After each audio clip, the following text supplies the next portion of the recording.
Good morning all of you. आज हम अर्थशास्त्र का जो तीसरा अध्याय है जिसका नाम है पॉवर्टी एज अ चैलेंज, जिसे हम क्या कहते हैं, निर्धनता एक चुनौती। इस चैप्टर की हम इंफॉर्मेशन देखने वाले हैं। तो इससे पहले हमने निर्धनता किसे कहते हैं, निर्धनता के कारण क्या है और कौन से माध्यम के जरिए निर्धनता पहचानी जाती है, उनके कौन से पहलू है, इसकी भी इंफॉर्मेशन हमने देखी। और आज हम निर्धनता रेखा किसे कहते हैं कि लगभग हमारी आय जितनी है उससे अगर हमारा खर्चा ज़्यादा रहता है तो हमारा जो निर्धनता रेखा कम है, ऐसा हम देख सकते हैं। और व्यवहार में हम बीपीएल कार्ड हमें मालूम है। जिन लोगों को बीपीएल कार्ड मिलता है, किन लोगों को कि जो लगभग निर्धन है, और ऐसे लोगों का सर्वेक्षण किया जाता है। उनकी आय कितनी है ये ऑब्जर्व करके लगभग उन लोगों को, जो लोग लगभग अपनी जो डेली नीड्स या ज़रूरतें हैं वो पूरी नहीं कर पाते हैं, ऐसे लोगों के लिए बीपीएल कार्ड के जरिए क्या किया जाता है, धान्य का सप्लाई किया जाता है। देखो, निर्धनता रेखा जिसे हम न्यूनतम उपभोग स्तर कहते हैं। न्यूनतम उपभोग स्तर यानी क्या कि कम से कम हमारी ज़रूरतें भी हम अगर पूरी नहीं कर सकते हैं तो ऐसा जीवन अगर हम जीते हैं तो उसे हम न्यूनतम स्तर कह सकते हैं। इससे पहले हमने देखा है कि हमारी अगर आय कम रहती है तो हमारी ज़रूरत भी बहुत ही कम रहती है। फॉर एग्जांपल, जो निर्धन लोग हमारे देश में रहते हैं उनकी ज़रूरतें जो बेसिक नीड्स जिसे हम कह सकते हैं, बेसिक नीड्स कितने हैं, बेसिक नीड जिसे हम बुनियादी या मूलभूत ज़रूरत कहते हैं वो कितनी है, 5 है। कितने हैं, 5, जिसे हम क्या कहते हैं, अन्न, वस्त्र, निवारा, इनके अलावा एजुकेशन एंड हेल्थ। न्यूनतम स्तर को हम उपभोक्ता स्तर कहते हैं। उपभोक्ता स्तर यानी क्या कि हमारी ज़रूरतें कैसी रहती है उस पर हमारे उपभोक्ता स्तर निर्भर रहते हैं। फॉर एग्जांपल, अमीर और गरीब या जिसकी जो साधारण फैमिली है या निर्धन फैमिली है, इनकी ज़रूरतें एक ही समान रहती है, नहीं रहती है। मतलब उपभोक्ता स्तर हर फैमिली का कैसे रहता है, उनके आय के ऊपर निर्भर रहता है। अमेरिका की अगर हम बात करें तो अमेरिका में निर्धन व्यक्ति किसे कहा जाता है, शायद हमारे ये पॉइंट हुआ है, बराबर है। किसे कहते हैं कि अमेरिका में जो 4 व्हीलर चलाता है, जिसके पास 4 व्हीलर है, वो एक निर्धन व्यक्ति, बहुत ही गरीब व्यक्ति माना जाता है। ये अमेरिका की बात है।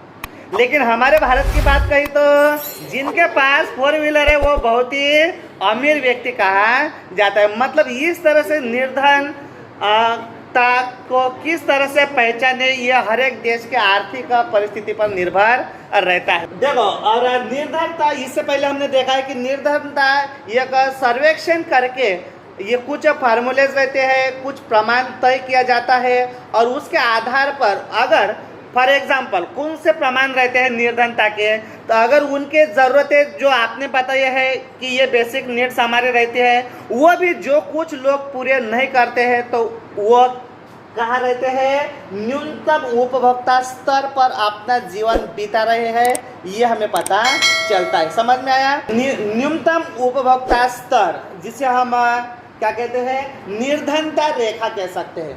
मतलब यह एक काल्पनिक रेखा है। काल्पनिक रेखा यानी क्या कि एक सिर्फ इमेजिनेशन की जाती है कि इन लोगों की आय बहुत ही कम है, इसलिए इनको जो मूलभूत या बुनियादी ज़रूरतें ये भी वो पूरी नहीं कर सकते हैं, तो गवर्नमेंट की जिम्मेदारी रहते हैं कि इनकी क्या करें, हम सपोर्ट करें, मदद करें। और इसकी प्रोसीजर जिसे हम सार्वजनिक वितरण प्रणाली कह सकते हैं। शायद आप पीडीएस नाम सुना होगा, पीडीएस नाम सुना है, सार्वजनिक वितरण प्रणाली, जिसे हम पब्लिक डिस्ट्रीब्यूटर सिस्टम कह सकते हैं।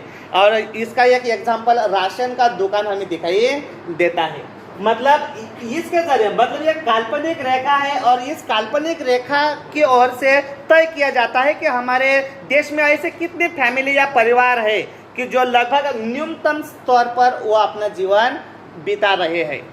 दूसरा है, यहाँ पर बताया कि आय स्तर न्यूनतम स्तर से कम रहता है। आय स्तर न्यूनतम स्तर से कम रहता है मतलब क्या, कि उनकी ज़रूरतें ज़्यादा रहती है, लेकिन वो ज़रूरत पूरी करने के लिए जो आय, जिसे हम इनकम कह सकते हैं, वो कैसा रहता है, कम रहता है। मतलब इनकम कम और खर्चा ज़्यादा। ऐसी परिस्थिति जिन परिवार की या फैमिली के रहते हैं, उसे हम उन फैमिली का या परिवार का न्यूनतम स्तर से कम जीवन है ऐसा हम कहते हैं। और दारिद्र्य रेखा खालील जीवन, जिसे हम क्या कहते हैं, निर्धनता रेखा या उपभोक्ता स्तर का कम लेवल, ऐसा भी उसे हम कह सकते हैं। आपको मालूम होगा कि इसका एग्जाम्पल अभी हमने देखा है क्या, कि आवश्यक वस्तुएं विभिन्न देशों में भिन्न भिन्न है। मतलब आवश्यक वस्तुएं विभिन्न देशों में कैसा है, तो यहाँ पर एग्जाम्पल हमने अभी देखा है कि अमेरिका का अगर एग्जाम्पल अगर हम देखते हैं, तो जिसके पास कार नहीं है वो शायद बहुत ही निर्धन हमारा माना जाता है। लेकिन भारत की अगर हम बात करें तो वो अमीर माना जाता है। लेकिन इनके अलावा भारत के कुछ एग्जाम्पल दिए हैं कि किन लोगों को हम निर्धन कह सकते हैं। तो यहाँ पर एग्जाम्पल बताया है कि खाद्य, कपड़ों, जूतों और ईंधन, ये लोग, ये ज़रूरतें अगर जो लोग पूरी नहीं करते हैं, उसे हम क्या कहते हैं, निर्धन व्यक्ति कह सकते हैं। आपको मालूम होगा कि हमारे देश में केंद्र सरकार के जरिए उज्ज्वला एक योजना हो रही है ऐसा हम कहते हैं। लेकिन इन योजनाओं के जरिए जिन लोगों के घर में गैस नहीं है रसोई में, उनके लिए भी ये सप्लाई किया जाता है, बराबर है। लेकिन अभी तक हमारे देश में लगभग ग्रामीण इलाकों की अगर हम बात करें तो ये पहुंचा नहीं है। इसके अलावा कुछ कपड़े हैं, हमने इससे पहले 2 उदाहरण देखे। कौन से? जो पहला उदाहरण हमने देखा लखा सिंह का, और दूसरा उदाहरण हमने देखा, नाम अच्छा सा आपको याद है। देखो ये किस तरह से लगभग जो पुराने कपड़े पहनने के लायक नहीं रहते हैं, तभी वो क्या करते हैं, लगभग सालों बाद कपड़े खरीद लेते हैं। ऐसी परिस्थिति में वो जीते हैं। इनके अलावा लखा सिंह के उदाहरण में हमने देखा था कि लगभग उनकी परिस्थिति जूते खरीदने की ही नहीं है, लेकिन जूते अगर उन्होंने खरीद लिए तो उनको लगता है कि हम बहुत अमीर हो गए हैं या हमारी ज़रूरतें शायद पूरी हो चुके हैं। ऐसी परिस्थिति में भी हमारे भारत में लोग जी रहे हमें दिखाई देते हैं। और इसका एग्जांपल रसोई गैस के में हमने देखा। नेक्स्ट पॉइंट हमारा है, देखो यहाँ पर आपने शायद साइंस में पढ़ा होगा कि हमारे जीवन में हर दिन मतलब डेली हम हमारे बॉडी या शरीर अच्छी तरह से रहने के लिए कुछ विटामिन युक्त, प्रोटीन युक्त कुछ ऐसा अनाज हमें चाहिए कि जिनके बदौलत हमें कुछ स्पेसिफिक कैलोरीज अगर मिले तो ही हम अच्छा रह सकते हैं, बराबर है। और यहाँ पर बताइए कि कैलोरी आवश्यकताओं पर आधारित यहाँ पर हम देखने जा रहे हैं कि ये कैलोरीज हमें कहाँ से मिलती है। यहाँ पर अनाज, दालें, सब्जियाँ, दूध, तेल, चीनी आदि के जरिए हमें क्या मिलता है, कैलोरीज मिलती है। लेकिन हमें ये भी मालूम है कि ये चीज़ें कुछ ऐसे हैं जो हमारे देश में जो बहुत ही निर्धन लोग हैं वो ये सब चीज़ें हासिल नहीं कर सकते हैं। और ग्रामीण क्षेत्र और शहरी क्षेत्र का यहाँ पर एग्जाम्पल बताया है क्या, कि ग्रामीण क्षेत्र में जो लोग जीवन जीते हैं उनको लगभग प्रतिदिन प्रति व्यक्ति को लगभग 2400 कैलोरीज लगती है। ये जनरल नॉलेज का भी क्वेश्चंस हो सकता है कि हमारे जीवन में मतलब हर एक व्यक्ति को प्रतिदिन कितनी कैलोरीज लगती है। तो उसका डिवाइडेशन अर्बन एंड रूरल में किया है। कैसे? रूरल एरिया में ज़्यादा लगते हैं कैलोरीज जो लगभग 2400 है, और शहरी भाग में अगर हम देखें तो सिर्फ 2100 है, बराबर है। कोई बता सकता है कि ग्रामीण क्षेत्र में जो लोग रहते हैं उनको कैलोरीज क्यों ज़्यादा लगती है? हाँ, बराबर है, क्योंकि वहाँ पर हमें मालूम है कि ग्रामीण एरिया में काम करने वाले लोग शारीरिक श्रम उनका बहुत ही ज़्यादा रहता है। वो खेती में काम करते हैं या अदर वर्क भी रहता है, तो बहुत ही शारीरिक श्रम उनको ज़्यादा देना पड़ता है। इसलिए ग्रामीण एरिया में जो लोग रहते हैं उनको कैलोरीज की ज़्यादा ज़रूरत रहती है, लेकिन जो नगरीय क्षेत्र में या शहरी क्षेत्र में जो लोग रहते हैं वो भी वर्क करते हैं, लेकिन शारीरिक श्रम कम रहते हैं, ऑफिस में बैठकर काम करते हैं और वो खेतों में जाकर काम करते हैं। इसलिए दोनों की कंपेयर करें तो शहरी भाग में रहने वाले लोगों को कैलोरीज की आवश्यकता कम है। ऐसे रिसर्च के आधार पर हमें ये पता चलता है। देखो यहाँ पर दूसरा पता यह है कि कैलोरीज की आवश्यकता ज़्यादा पर एक पॉइंट हमें ये भी दिखाई देता है, कौन सा, कि कैलोरीज ज़्यादा तो खर्चा ज़्यादा, कैलोरीज कम तो खर्चा बराबर है। लेकिन एग्जाम्पल के तौर पर कुछ अलग हमें दिखाई देता है। कैलोरीज ज़्यादा खर्चा ज़्यादा, कैलोरीज कम खर्चा कम, लेकिन यहाँ पर वो भी नगरीय भाग में रहने वाले लोगों का खर्चा कुछ ज़्यादा दिखाई देता है और ग्रामीण एरिया में कैलोरीज ज़्यादा लगती है लेकिन खर्चा कम है। इसका भी रीज़न है क्या, क्योंकि ग्रामीण एरिया में रहने वालों लोग हार्डवर्क करते हैं, शारीरिक श्रम ज़्यादा रहता है लेकिन वस्तु की प्राइस कम रहती है। ठीक है, यह तक समझ में आया। हाँ देखो यहाँ पर आपके टेक्स्ट बुक में तालिका टेबल 3.1 है, बराबर है। हाँ तो उस तालिका में देखो यहाँ पर निर्धनता का परसेंटेज बताया है और निर्धनों की संख्या यहाँ पर बताया है, वो करोड़ में है। मतलब यहाँ पर वर्ष पता है 1993 तक, 2004, 2009 और 2011। अगर ग्रामीण एरिया की अनुपात अगर हम देखें तो लगभग इस तरह से हमें दिखाई देता है। अगर दोनों का अगर हम अब कंपेयर करते हैं तो लगभग 1993 की अगर हम बात करें तो 45% हमें दिखाई देता है। 2004 की अगर हम बात करें तो 45% से लगभग वह अनुपात क्या हुआ है, कम हुआ है। और ऐसे ही 2011 की अगर हम बात करें तो लगभग 22% हमें दिखाई देता है अनुपात निर्धनता का प्रमाण। मतलब निर्धनता का प्रमाण कम हुआ है या ज़्यादा हुआ है, कम होते जा रहा है।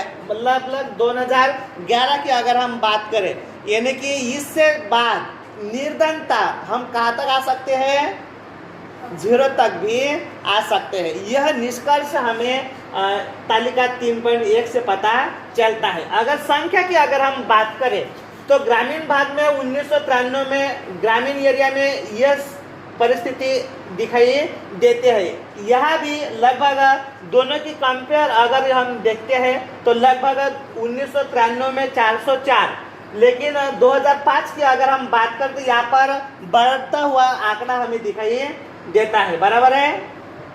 404 से लगभग 407 तक यह आंकड़ा बढ़ा हुआ हमें दिखाई देता है। मतलब निर्धनों की संख्या क्या हो गई है, बढ़ गई है। ये भारत के लिए अच्छा नहीं है। लेकिन उसके बाद 2009 की अगर हम बात करें तो उसकी संख्या में बहुत ही कमी या डिक्रीज हुई हमें दिखाई देते हैं। और लगभग 2011 की अगर हम बात करें तो लगभग 270 करोड़ तक निर्धनता, जो लगभग 407 करोड़ लोग 2004 में हमारे देश में निर्धनता थे, जो 2010 में लगभग 6 साल बाद इसमें 50% क्या हुआ है, कपात हुई है। मतलब निर्धनों की संख्या भारत में क्या हो रही है, कम होते जा रही है। देखो यहाँ पर इसका निष्कर्ष बताया गया है कि 1993 में 45% थी और 2004 की अगर हम बात करें तो 37% गिरावट आई है।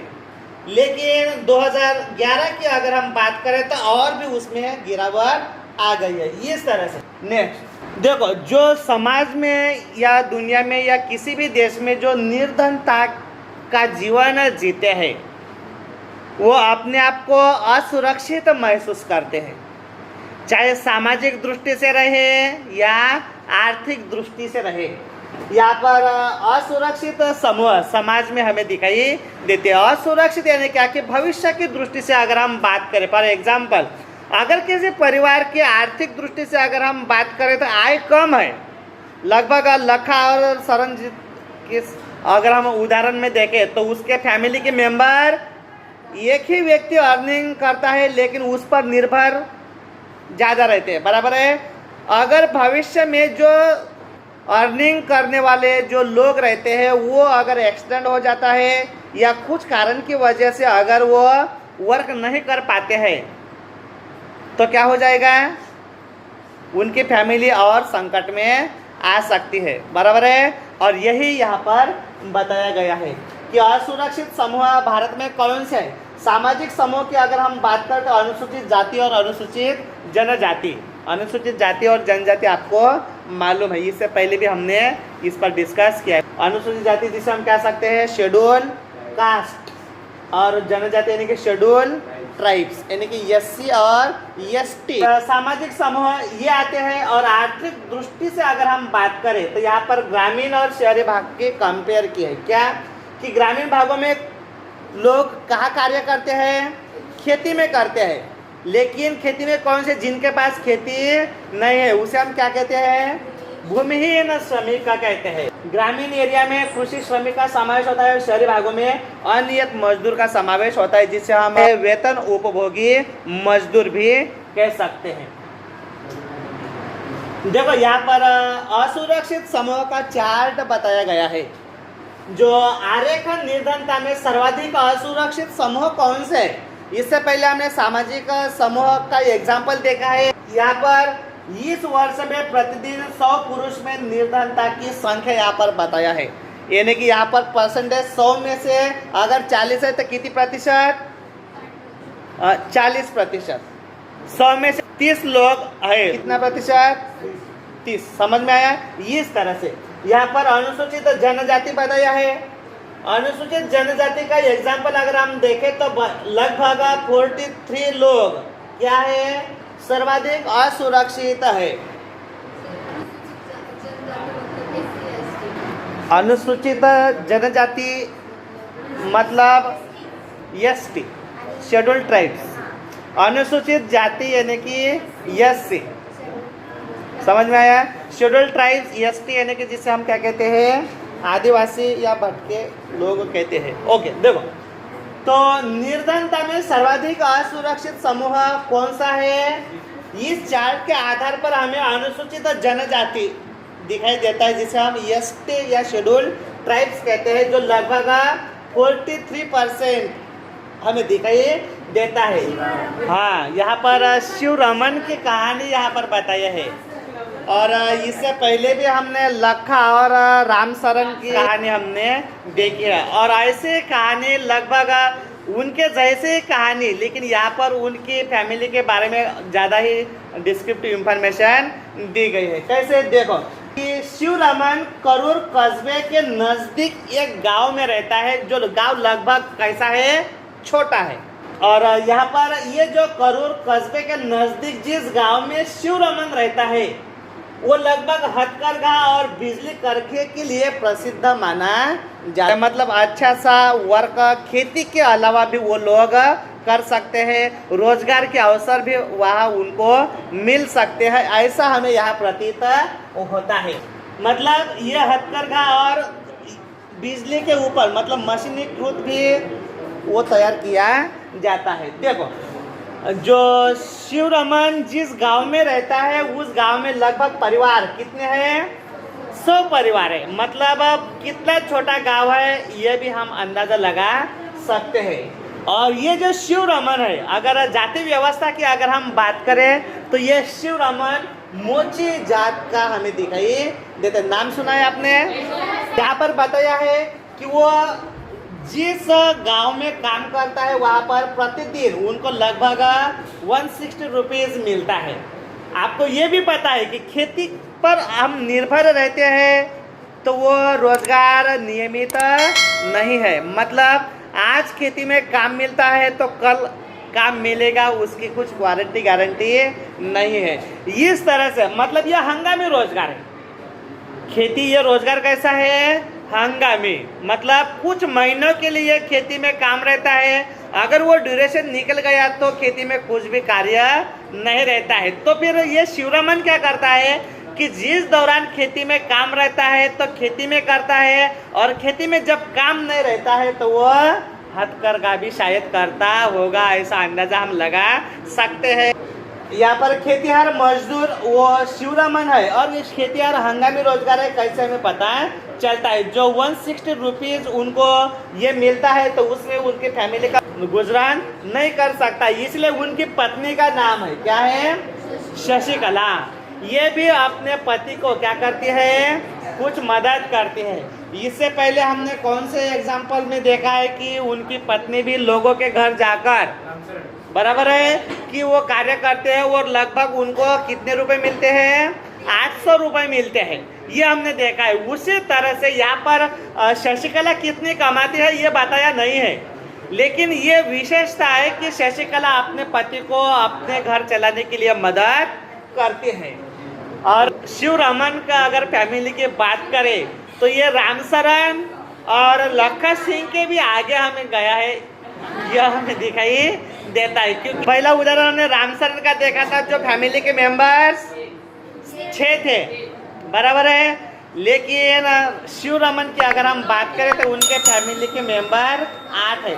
लेकिन फैमिली के मेंबर्स की अगर हम बात करें तो यहाँ पर बताया है कि एक उनकी माँ है, मतलब पिताजी नहीं है।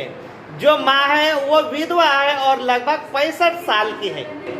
और इनके अलावा एक बहन है, मतलब बहन है तो बहन की शादी नहीं हुई, जिसकी उम्र लगभग 25 साल है। ये क्यों नहीं हुई है, ये जागृति को हम जल्दी बताने वाले हैं कि वो जिस परिस्थिति में वो जीता है, जिस परिस्थिति में जीता है, उस परिस्थिति से शायद वो पैसा जुटाने में नाकामयाब होता है, और पैसा नहीं है इसलिए अच्छा सा वर वो अपने बहन के लिए नहीं ढूंढ पाता है। और उनको 4 बच्चे हैं। बच्चे का डिफरेंस भी देखो, लगभग 1 साल का एक है जो सबसे छोटा है, और बड़ा लगभग 16 साल के बच्चे हैं। मतलब पहले 3 लड़कियां हैं, इसलिए चौथा जो लड़का है वो 1 साल का है। मतलब स्कूल में जाने के लिए उनके गांव में स्कूल है, लेकिन परिस्थिति ऐसी है कि जो बड़ी बेटी रहती है वो लड़के को संभालने के लिए घर पे रहती है। हमारे दिल में अगर नेगेटिव थिंकिंग अगर रहती है तो हम कहते हैं कि यह अच्छा ही नहीं है, और ऐसी सोच हमारे परिवार की या संस्कृति की दिखाई देती है। कैसे, देखो यहाँ पर बताया है कि शिवरमन के घर में जो बहन है कि लड़कियों की शादी करनी पड़ती है, इसीलिए वो उसको स्कूल में भेजता ही नहीं है। आप कहेंगे ऐसा क्यों, तो यह हमारी कल्चर है, क्या है कि हमारी संस्कृति कहती है क्या कि लड़कियां ये पराया धन है। लड़कियां ये क्या है, पराया धन है। पराया धन मतलब क्या है कि इनके एजुकेशन के लिए जितना ही हम खर्चा करेंगे, विवाह के बाद ये दूसरे घर जाते हैं तो हम खर्चा क्यों करें। समझ में आया?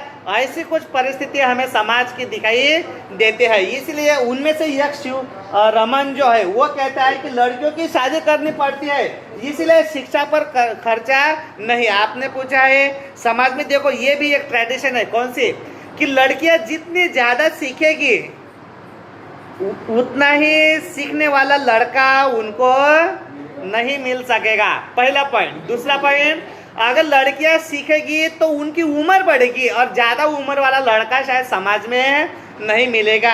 ये समाज की ट्रेडिशन है।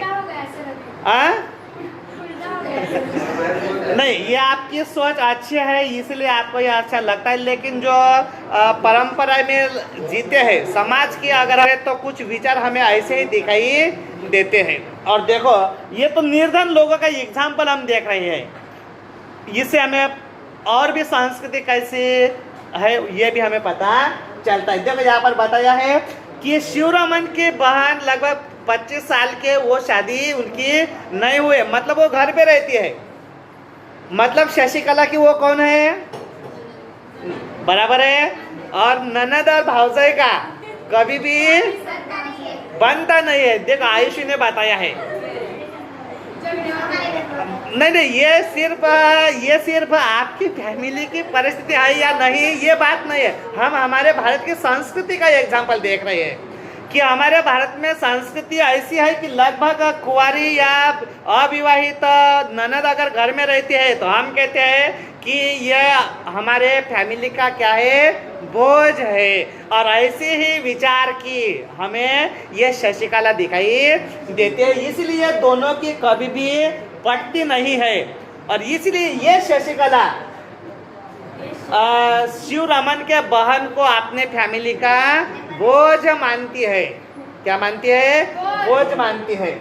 लेकिन ये शिव रमन को भी मालूम है कि शशिकला उनके साथ अच्छा बर्ताव नहीं करती, लेकिन उनकी भी कुछ समस्याएं है। क्या पता यहाँ पर कि धन की कमी के कारण योग्य वर वो ढूंढ नहीं पाया है। क्योंकि आपको मालूम है कि हमारे समाज में, कुछ समाज में जब लड़की का विवाह किया जाता है तो हमें ज़्यादा ही उनको क्या दिया जाता है, हुंडा। ये मेरी अगर सोच से अगर हम बात करें तो ये हुंडा समाज को लगा हुआ ये कलंक है। मेरी बात तो अलग है। तो शिव रमन का क्या है कि समाज में उनकी बहन शादी करनी है, बहन की, तो अच्छा सा वर अगर पाते हैं तो वो कहता है कि हमें हुंडा चाहिए, और जिनके पास तो हुंडा देने के लिए पैसा नहीं है, इसलिए वो अच्छा सा वर उनको नहीं ढूंढ पाया है। समझ में आया है? और दूसरा है, दो समय का रोटी प्रबंध करना ही उनके लिए कठिन है। इससे पहले भी हमने एग्जाम्पल देखा है, और लखा और राम शरण के एग्जाम्पल में हमने यही देखा है कि लगभग वो किस तरह से जो छोटे बच्चे रहते हैं वो कुपोषित हमें दिखाई देते हैं। जूते या कपड़े लेना लगभग विलासिता हमें दिखाई देते हैं। यहाँ तक कि नहाने का साबुन खरीदना उनके लिए विलासिता है। तेल और साबुन, बराबर है सर। विलासिता का परफेक्ट मीनिंग क्या है? विलासिता यानी कि अमीरता। हमारी सब जरूरतें अगर पूरे होती है तो उसे हम क्या कहते हैं? अमीर कहते हैं। उसे वो विलासिता समझ सकते हैं। ठीक है, बैठो। और दहेज क्यों लेते हैं? दहेज ये का समाज को लगा हुआ कलंक है, ट्रेडिशन है जो अच्छी नहीं है। फिर भी कुछ लोग ऐसा मानते हैं कि हमसे भी बड़ा समाज है, और जो लोग समाज को मानते हैं वो समाज के प्रथा ये रीति रिवाज भी मानते हैं। लेकिन मैं समाज के खिलाफ हूँ। समझ में आया? कि देखो, दो समय की रोटी का प्रबंध भी वो नहीं कर पाता है। और लास्ट पॉइंट है कि बेटे के लिए कभी कभी वो दूध खरीद लेता है। मतलब कभी कभी, रेगुलर बेटे के लिए दूध भी नहीं खरीद पाता है। ठीक है, इस तरह से हमने सामाजिक वैज्ञानिकों की दृष्टि में निर्धनता क्या है, इस कुछ पॉइंट के जरिए शिव रमन का एग्जाम्पल भी हमने देखा है। और इनके अलावा कुछ निर्धन लोग जो जीते हैं उनके दिल में भविष्य के बारे में कैसी असुरक्षितता है, इसके भी बारे में हमने इंफॉर्मेशन देखे। जो हमने आज पढ़ा है उसके बारे में कुछ पूछना है तो यहाँ हम रोकते हैं। ठीक है, थैंक यू। अरे